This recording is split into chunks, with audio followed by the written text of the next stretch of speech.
Hey guys, what is up? This is Mr. A. Crizzy here, and welcome back to another new movie review. In tonight's movie review, for Halloween Spooky Season Horror Month, I'm going to be doing a horror movie review on this sequel, which actually just came out today. And so this review is going to be on the sequel to the 2022 horror film from Blumhouse, The Black Phone, and this review is on Black Phone 2. This is my ticket to the movie, Black Phone 2. So, I actually went and saw this movie earlier today at 2 o'clock in the afternoon here in my area in Baltimore, Maryland. So, I went and saw this movie by myself earlier today since I was off work today. And, yeah. So, in this movie, The Black Phone 2 is once again directed by Scott Derrickson. And so in this movie just happens to take place sometime after what happened in the first Black Phone. And so in this movie, bad dreams haunt 15-year-old Gwen as she receives phone calls from the Black Phone and sees disturbing visions of 3 boys being stalked at a winter camp.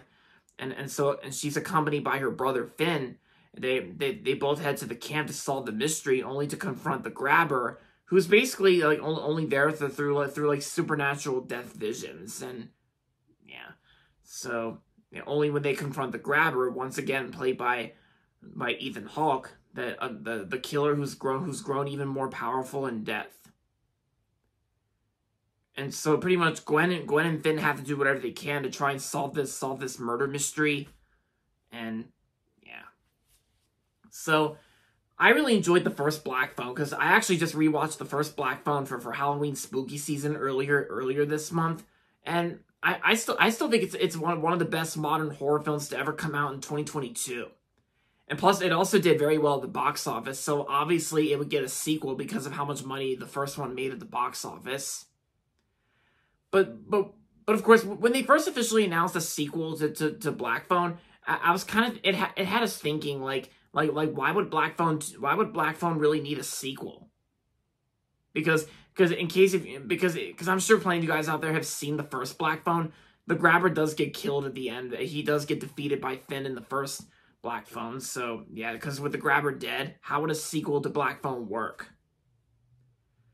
Well, I think if you watch the movie carefully and understand the whole thing, you might get why the Black Phone really needed a sequel. Because kind of like I said, the grabber does appear through visions and all these death visions as we go into Gwen's dreams here and there.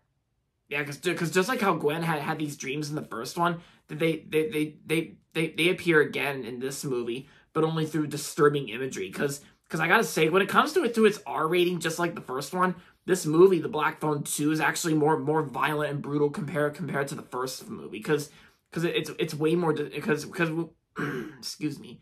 Because when we go to Gwen's dreams here in most scenes in this film, because Gwen's dreams were actually more disturbing compared to the first one. Because yeah, obviously because this movie's R-rated and of course it's R-rated for gore. And I think when it comes to the writing too, the writing in this film wasn't really that bad in my opinion, because I gotta say Scott Derrickson actually did put effort into this movie with the screenplay and directions. It's actually played out kind of well, maybe not as well as the first one did, but it was still a great enough sequel to the Black Phone. Because my overall thoughts and opinions on this movie, Black Phone 2, I actually thought it was great, not better than the first, but I still liked it for what it is. I thought it was great. And yeah, and like I said, Scott Derrickson actually does put effort into this film, and his work on the film was not bad. Although he kind of did it better with the first one, but yeah, because I remember seeing the first Black Phone in theaters with my friend Gian Miller, and so yeah. And I will say though, Black Phone 2, it may not be one of the best horror films to come out this year. But I gotta say, at least it's better than Megan 2.0. I just thought Megan 2.0 was average, but this one I thought was better.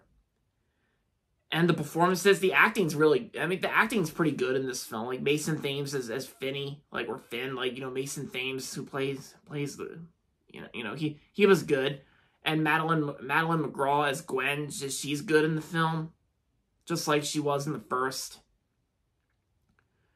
And of course, you can't go wrong with Ethan Hawke, because yeah, you can't go wrong with Ethan Hawke. He's like a great actor. I liked him on the MCU show Moon Knight, and you know, Ethan Hawke's a great grabber in this film. You know, he really nails it.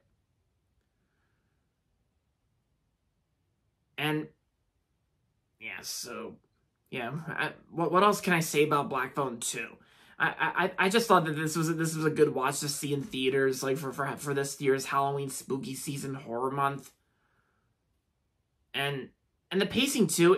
This movie's like an hour and 54 minutes, so it's kind of not really that long of a film.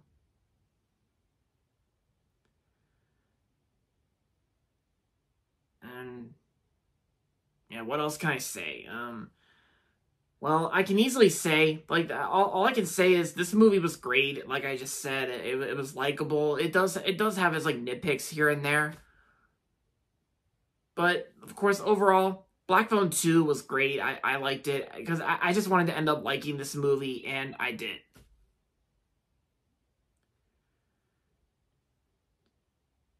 So let me get to my overall score.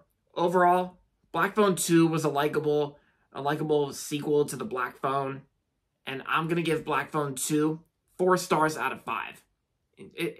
It's not as awesome as the first, but like I said, and it may not be rewatchable as the first one, but overall, it's still a likable sequel. 4 stars out of 5 for me. Great film.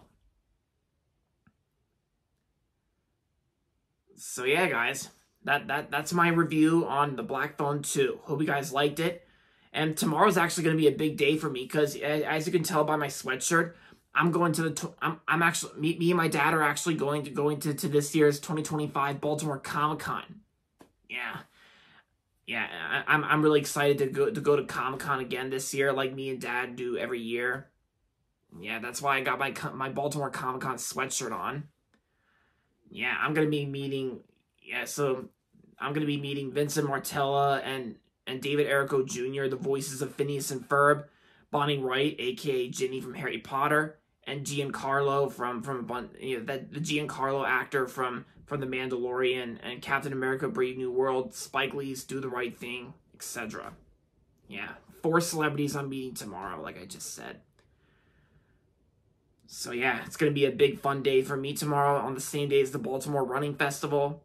So, yep. And also, yeah, and in case most of you guys have read my community tab posts, just stay tuned to find these cool pics from Comic-Con. Yeah.